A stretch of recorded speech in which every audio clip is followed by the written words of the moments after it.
வணக்கம். வெங்காயம் சுக்கானால் வெந்தயத்தால் ஆவது என்ன? ஒன்றும் புரியவில்லை இல்லையா? காலமேக புலவர் ஒரு கடைக்காரரிடம் கொஞ்சம் சீரகம் கேட்டார். கடைக்காரர் முடியாது என்று சொல்லி புலவரின் ஆடையில் ஒட்டி கொண்டிருந்த ஒரு பெருங்காய துண்டை பார்த்து திருடி கொண்டு போக பார்க்கிறாரா என்றும் கடிந்து கொண்டார். அதற்கு காலமேக புலவர் சிலேடையாக முருகனை வேண்டுவது போல் பாடுகிறார். வெங்காயம் சுக்கானால் வெந்தயத்தால் ஆவதென்ன?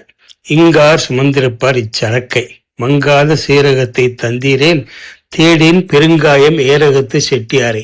காயம் எனப்படும் இந்த உடல் உலர்ந்து கருகிவிட்டால் வெந்தயம் எனும் பொருள்படும் மருந்தால் ஆவது என்ன? பிறகு யார் இந்த உடலிலும் சரக்கை சுமப்பார்? மங்காத சீரியாகம் எனப்படும் மோட்சத்தை தந்துவிட்டால் பெரிய காயமான இந்த உடலை விட்டு விடுவேன், ஏரகம் என்னும் சுவாமி மலையிலுள்ள முருகா என்று பொருள். தலைவலிக்கு சீரகம் தந்திருந்தால் பெருங்காயத்தை திருடி இருக்க மாட்டேன் செட்டியாரே என்றும் பொருள். கடைக்காரரை தலைகுனிய வைத்தது காலமேக புலவரின் தமிழ். பிடித்திருந்தால் லைக் செய்து பகிருங்கள்.